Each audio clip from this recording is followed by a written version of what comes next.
Bonjour à tous. Aujourd'hui, nous allons faire le tuto du modèle époque. Alors, le modèle époque, vous pouvez faire 18 déclinaisons différentes. Vous avez 3 encolures, une V, une colle montant et une colle Claudine. Vous avez 2 manches, une manche ballon simple finie au niveau du coude par un bracelet ou une manche gigot. Après, vous avez 2 corps différents pour une chemise, un corps classique et un corps à basque, et vous avez aussi une déclinaison robe. Donc avec un patron, vous pouvez faire 18 modèles différents. Aujourd'hui, on va faire la version robe avec des manches ballon finies par un bracelet au niveau du coude et encolure V. On fait ça dans un coton de chez Stragier. C'est la collection 1, leur collection exclusive 1. Donc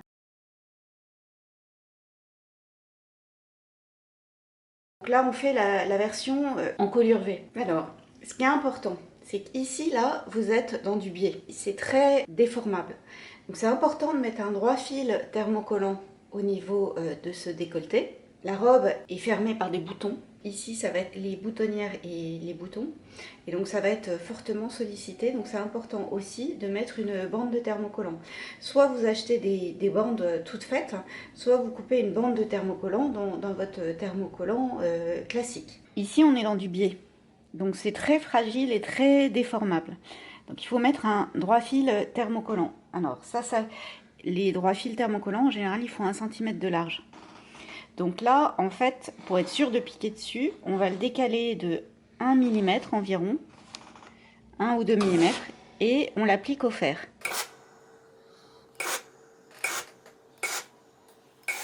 Ici, c'est la pâte de boutonnage. Donc, ça va être fragilisé par les boutons et les boutonnières, donc on met une bande de thermocollant. Alors moi j'achète des bandes, mais sinon vous coupez une bande de thermocollant de 4 cm dans votre thermocollant classique. Donc on a mis un droit fil thermocollant sur l'encolure et une bande de thermocollant au niveau de la pâte de boutonnage. On repasse un rentré de 1 cm, puis 3 cm. Ici, sur l'envers du devant, vous tracez les pinces. Vous pliez sur le trait central et vous piquez de l'extérieur vers la pointe des seins.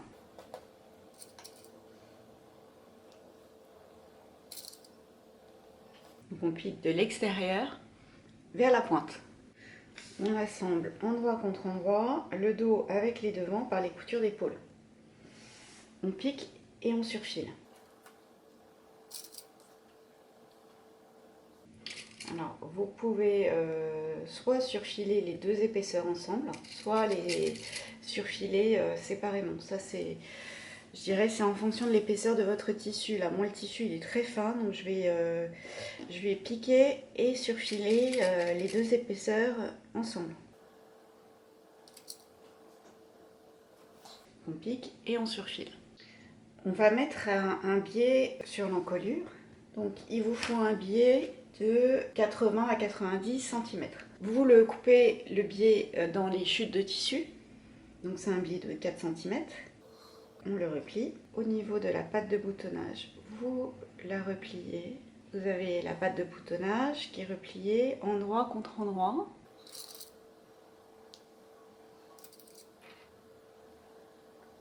Prenez votre biais, donc on le plie en 2 et on va l'épingler sur toute l'encolure. La pâte de boutonnage est repliée avec le rentré qui est replié et j'épingle le biais tout autour de l'encolure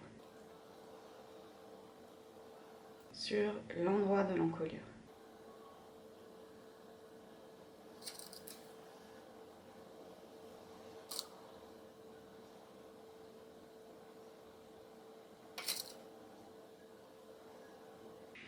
On a épinglé le biais tout autour de l'encolure. Là, vous allez piquer à 0,8 du bord. Donc le biais plié en 2 sur l'endroit de l'encolure. On ajuste la longueur du biais.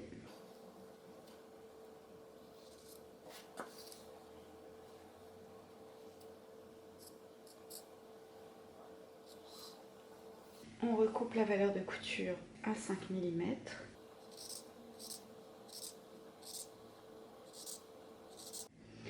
On rabat sur l'envers. Donc là, je retourne la patte de boutonnage. Et là, vous surpiquez à 2 mm du bord du biais tout autour de l'encolure. On a cousu le biais sur l'encolure. On retourne et on surpique à 2 mm du bord de biais tout autour de l'encolure.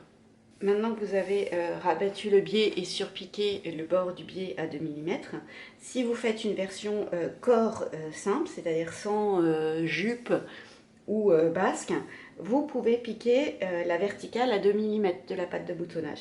Là, nous, on va rajouter une jupe, donc on fera cette couture verticale ultérieurement.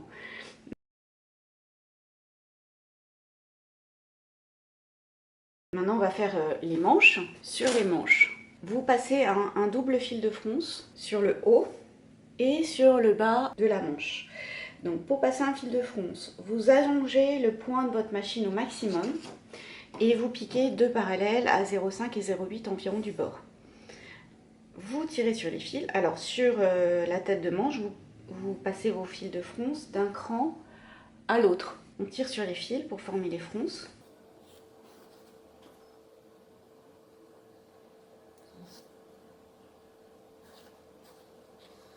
Et on assemble la manche au corps.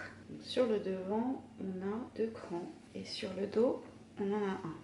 Et donc, dans l'intervalle entre les crans, vous répartissez les fronces le plus régulièrement possible et vous ajustez la longueur, la manche au corps.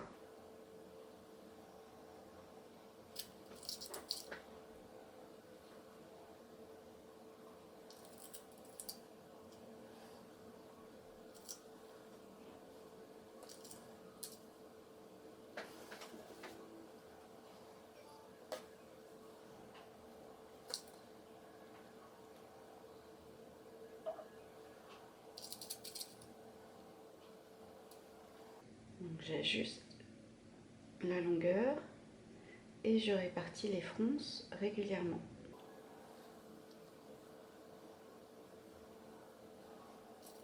Et là, vous piquez et surfilez tout le long de l'emmanchure. On assemble endroit contre endroit le côté de la blouse et le dessous de bras de la manche. On a tout à l'heure passé un double fil de fronce en bas des manches. En fait, sur cette version-là, vous auriez pu aussi le passer une fois la couture de dessous de bras faite. Parce que là, en fait, je ne veux pas prendre mon fil de fronce dans ma couture, donc je vais défaire quelques points. Donc, sur cette version, donc la version manche-ballon avec un bracelet au niveau du coude, vous pouvez faire votre fil de fronce une fois la couture de dessous de bras faite. Pour la manche gigot, il faut le faire avant. Vous piquez et surfilez en une seule fois le dessous de bras et le côté de la blouse. En bas des manches, on va tirer sur les fils pour former les fronces.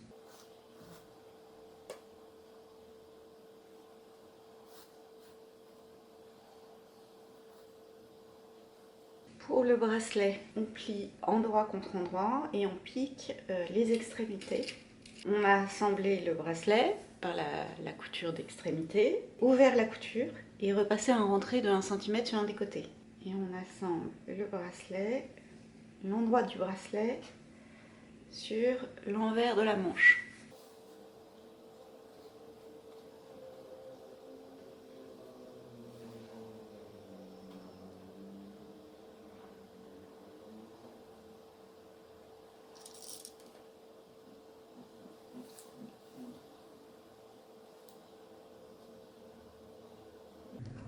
Là, je marque le milieu du bracelet. Donc, milieu du bracelet sur milieu de la manche. Donc, j'ai l'endroit du bracelet sur l'envers de la manche.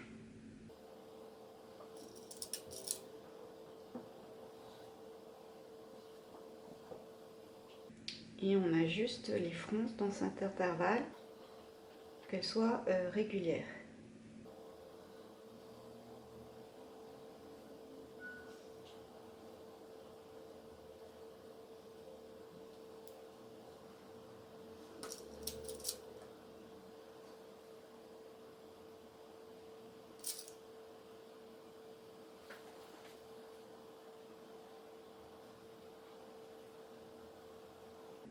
je répartis les fronces.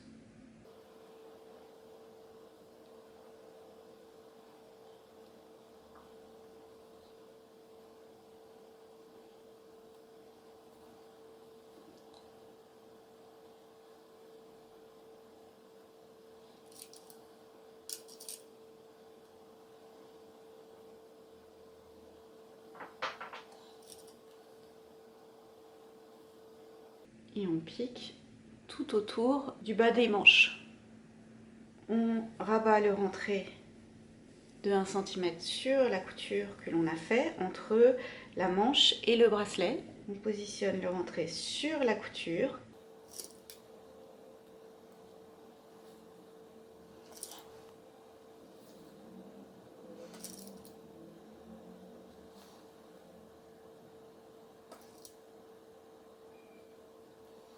Et on surpique à 2 mm tout le tour du bracelet.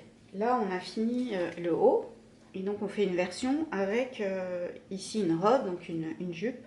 Mais c'est la même chose si vous faites la version chemise avec une petite basque. Comme pour le haut, le long de la patte de boutonnage, vous repassez une bande de thermocollant. Vous repassez à rentrée de 1 cm, puis 3 cm. Vous assemblez le devant avec le dos. Vous piquez et surfilez les coutures de côté. Le long de la taille, vous passez un double fil de fronce. Vous le passez d'un cran à l'autre. Là, la patte de boutonnage, elle va arriver ici. Donc, je fais commencer mes fronces juste après la patte de boutonnage.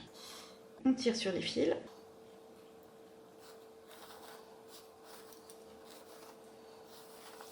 Et on assemble le haut au bas, endroit contre endroit. Vous dépliez la patte de boutonnage.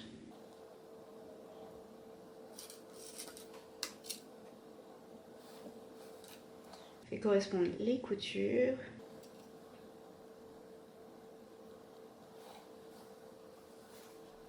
Le milieu, dos.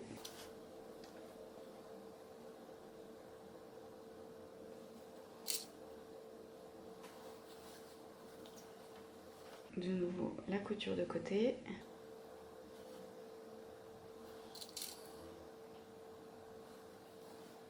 Et les bords devant. Donc vous dépliez la patte de boutonnage du haut et du bas.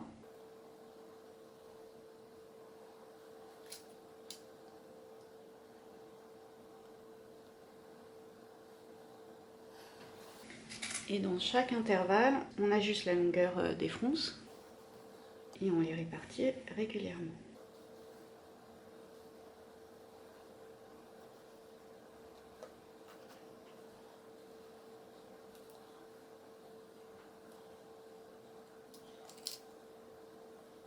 Et on pique et on surfile tout autour de la taille. Vous surfilez les deux épaisseurs ensemble. Alors, sur cette version, maintenant que le bas est assemblé au haut, on va pouvoir piquer la verticale de la patte de boutonnage. Donc, vous pliez 1 cm puis 3 cm et vous surpiquez à 2 mm toute la verticale de la patte de boutonnage. Alors maintenant, on doit mettre les boutons. Donc on va faire les boutonnières sur le côté droit et coudre les boutons sur le côté gauche. Alors, on a besoin d'un bouton au niveau de la taille et un bouton ici 1,5 cm sous l'encolure. Donc après, on les met à équidistance.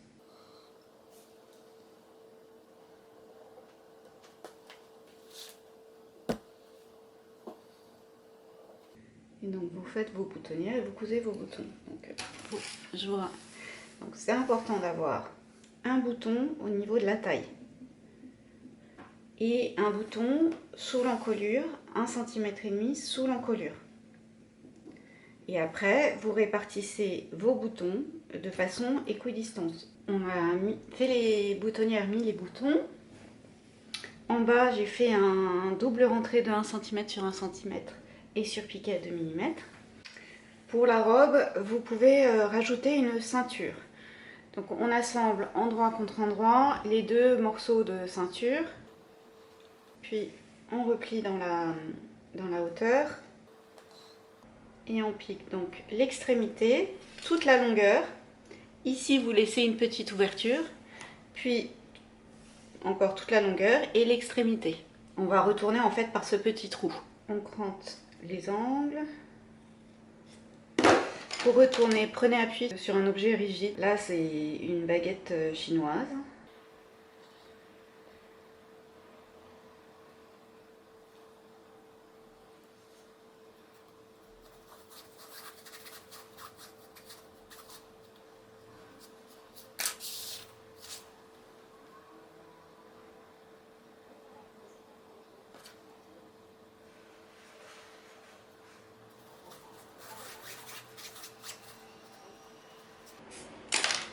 Et vous surpiquez à 2 mm tout le tour de la ceinture. Avec un aller-retour, on va fixer le milieu de la ceinture sur le milieu dos. Donc ici, vous mettez, vous notez votre milieu dos et à cheval entre le haut et le bas, vous faites un aller-retour pour fixer la ceinture.